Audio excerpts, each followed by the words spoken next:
I still can't quite believe that I am sitting here, months later, telling this story because even now, the sting of those words, those absolutely vile, cutting words, is as fresh as it was the moment they left his mouth. I need to know if I overreacted, or if what I did was the only reasonable response to being told, point blank, by the man I'd spent 15 years building a life with that I was useless. Yes, you heard that right. Useless. He said I was nothing without him, that every comfort, every stability, every single thing in my life was a direct result of his hard work, and that I was utterly incapable of providing for myself.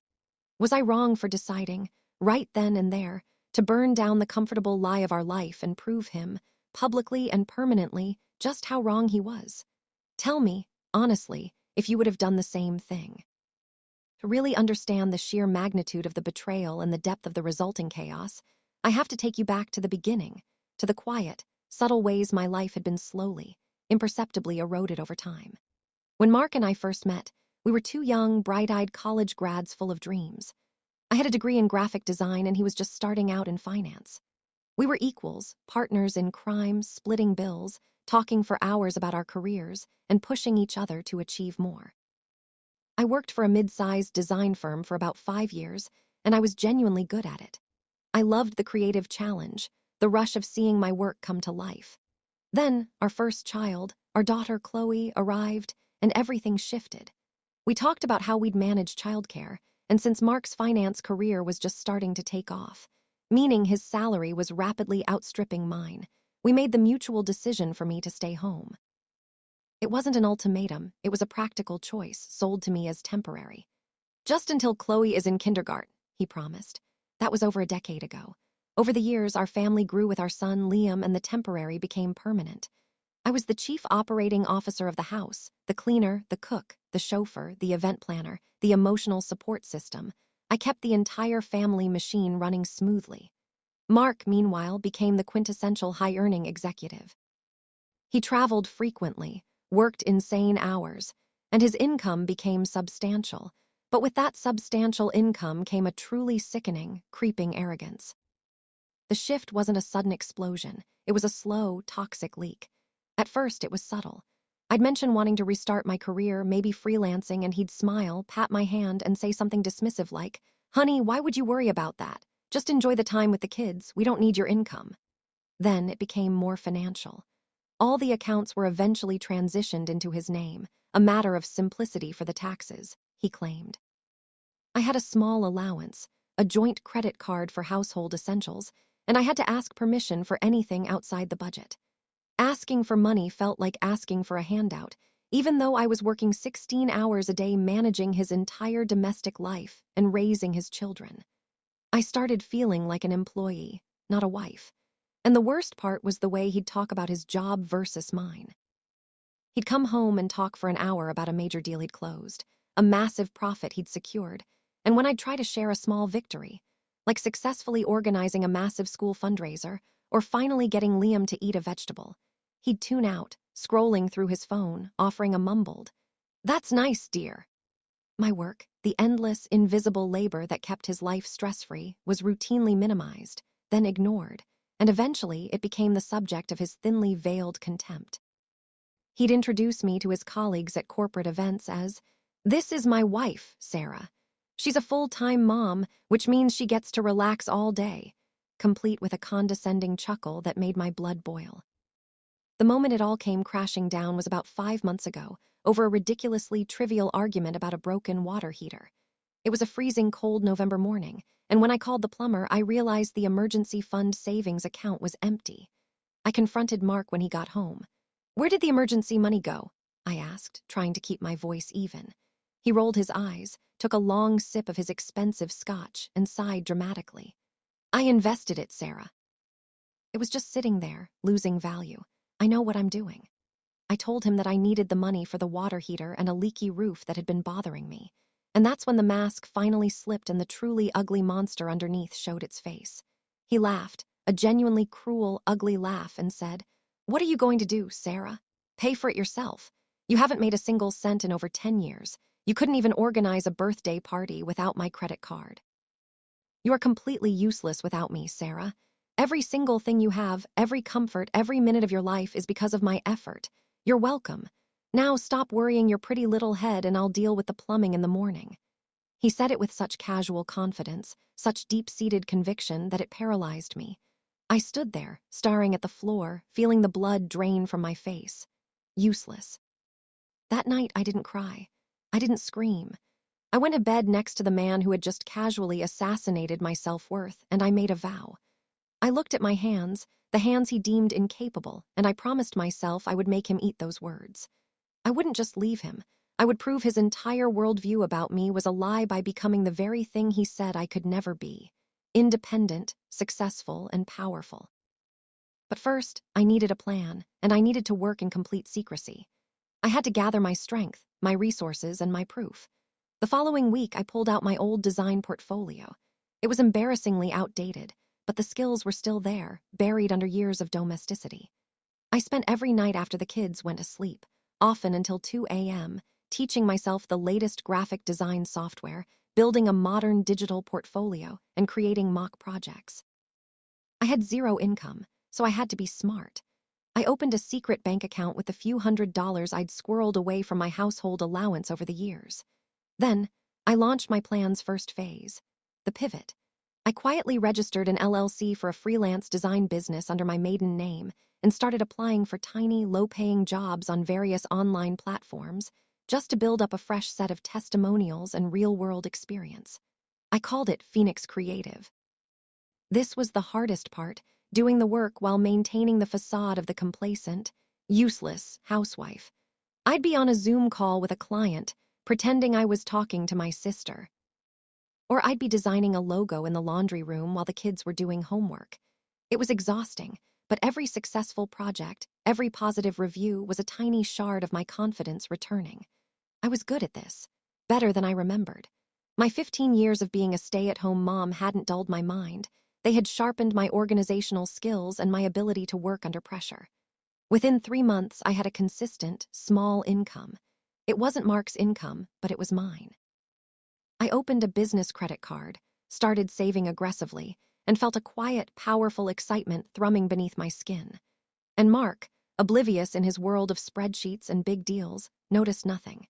He continued to treat me with the same condescending tolerance, which only fueled my fire. He still paid all the bills, still held all the accounts, still had no idea that I was designing a new life right under his nose. So that's the situation I was in.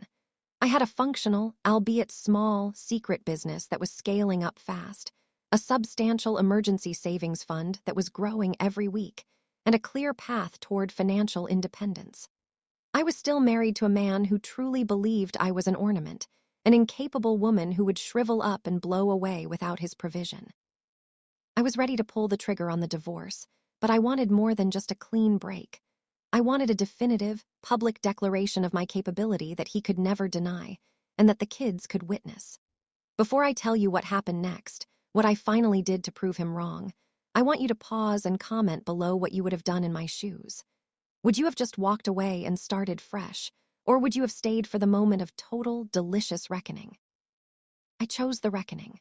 My opportunity came in the form of Mark's biggest annual corporate gala, a massive black tie event where he was being awarded Deal Maker of the Year.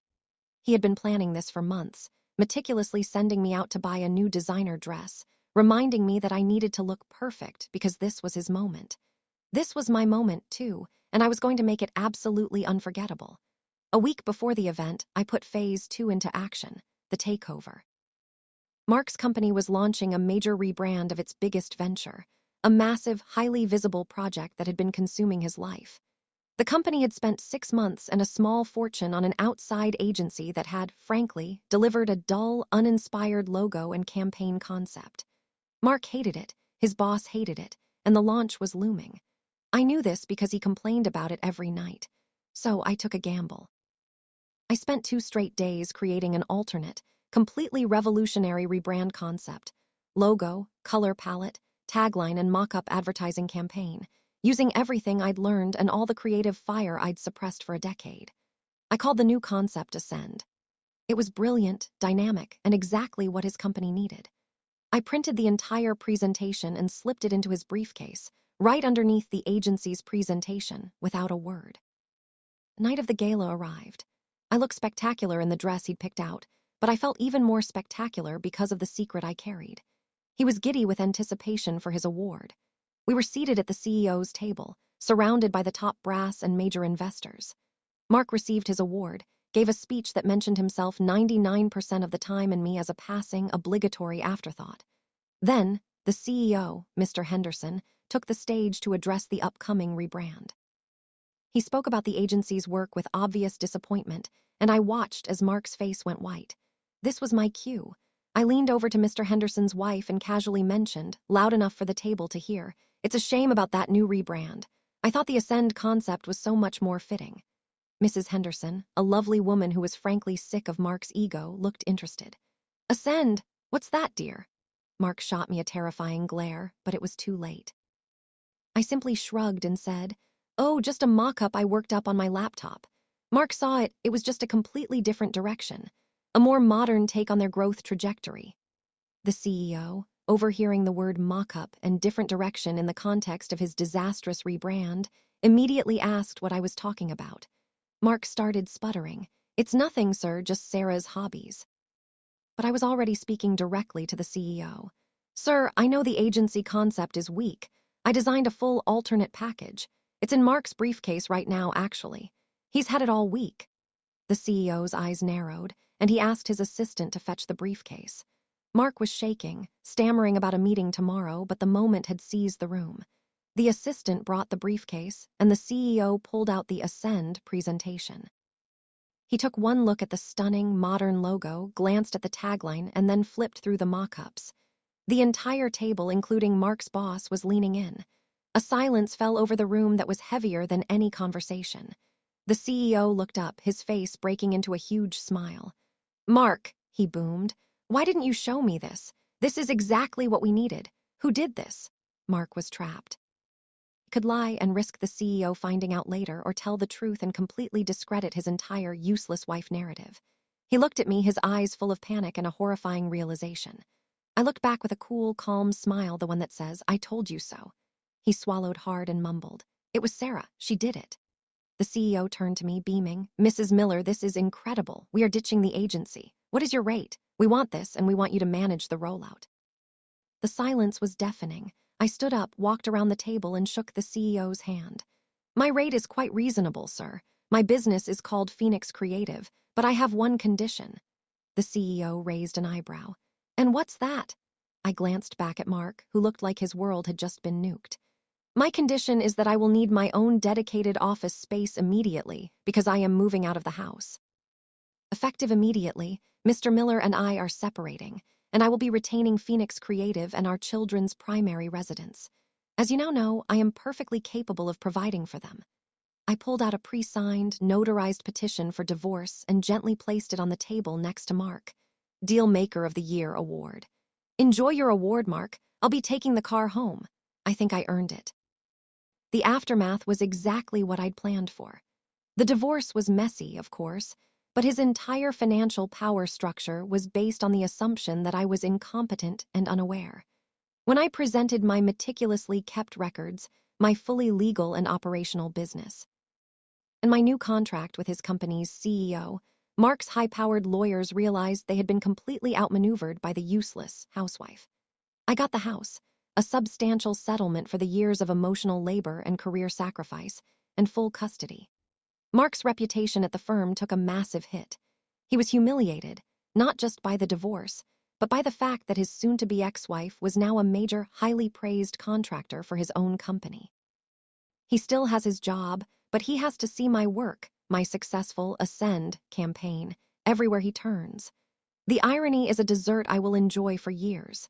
My kids, who were initially confused, have since told me how proud they are of me. They see their mom as a strong, independent business owner, not just the one who washes the dishes. The whole experience taught me a profound lesson.